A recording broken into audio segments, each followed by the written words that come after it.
nama saya Delia Meriani dengan NIM 8601525333. Di sini saya dari Pokja Kota Agung semester 4.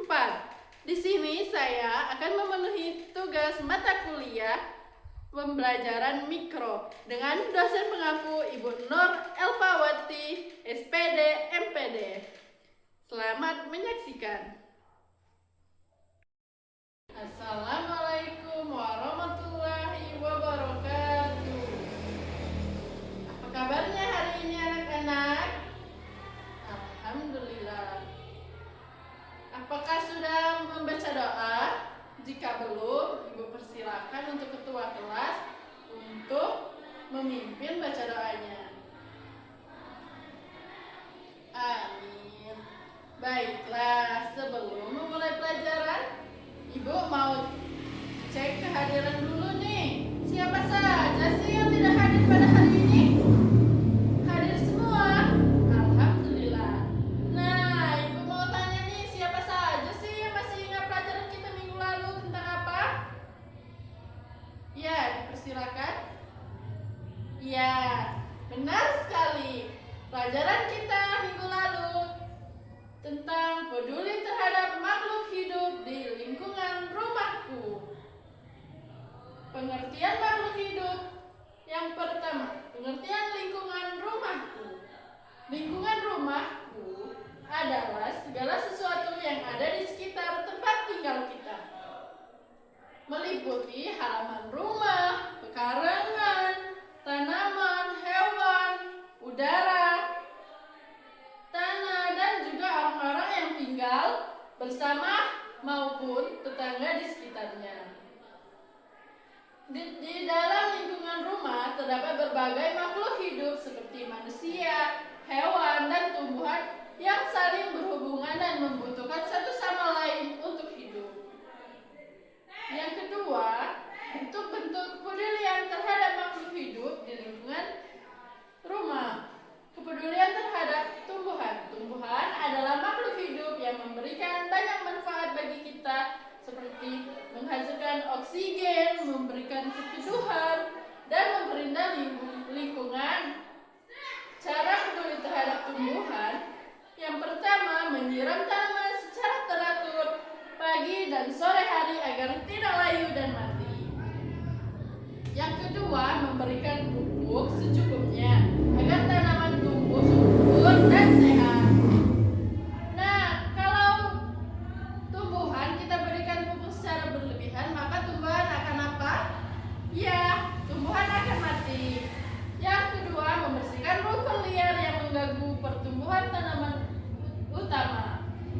Yang ketiga, memangkas dahan untuk daun yang kering agar tanaman tetap tumbuh baik. Dan yang keempat, tidak memetik bunga atau mematahkan dahan sembarangan. Kepedulian terhadap hewan. Di lingkungan rumah kita ada hewan peliharaan. Apa saja sih yang biasanya kita pelihara di rumah? Ya, hewan peliharaan yang kita pelihara di rumah biasanya seperti kucing, ikan, burung, maupun hewan kecil yang hidup di sekitar, seperti burung, kupu-kupu, dan cacing tanah. Cara peduli terhadap hewan bagaimana sih? Yang pertama, memberikan makanan dan minuman yang cukup, serta teratur bagi hewan peliharaan. Dan yang kedua, membersihkan kandang atau tempat tinggal hewan agar tetap bersih, sehat, dan tidak berbau. Nah, jika rumah kita dalam keadaan kotor, apakah kita akan merasa nyaman dan aman? Tidak. Iya, begitu juga hewan, dia tidak akan merasa nyaman. Yang ketiga, memberikan tempat berteduh yang nyaman dan aman bagi hewan. Yang keempat, tidak menyakiti, memukul, atau mengganggu hewan secara berlebihan. Dan yang kelima, membiarkan hewan kecil seperti cacing atau lebah hidup dengan tenang karena mereka membantu menyuburkan tanaman atau menyerbukan tanaman. Kepedulian terhadap manusia dan lingkungan lainnya.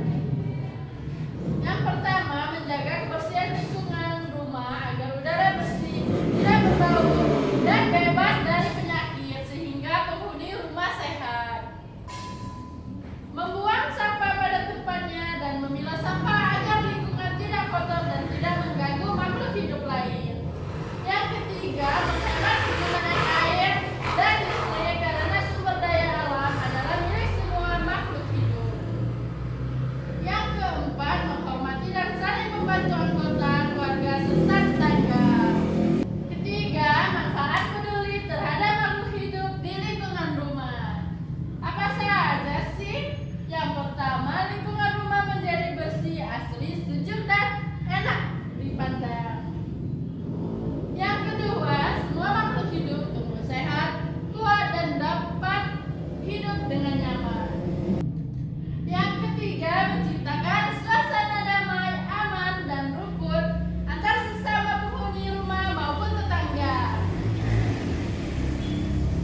terhindar dari berbagai penyakit yang timbul akibat lingkungan kotor atau makhluk hidup yang terabaikan. Dan yang kelima, melatih rasa kasih sayang, tanggung jawab, dan kepekaan hati sejak dini.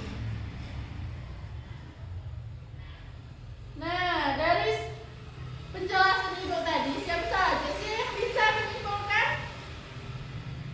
Ya, kesimpulannya adalah lingkungan rumah kita adalah tempat pertama kita belajar untuk peduli terhadap makhluk hidup. Segala perlakuan baik yang kita berikan kepada tumbuhan, hewan, maupun sesama manusia akan kembali memberikan manfaat bagi diri kita sendiri. Mari selalu menjaga, merawat, dan menyayangi segala makhluk hidup di sekitar rumah kita agar tercipta lingkungan yang indah, sehat, dan bahagia.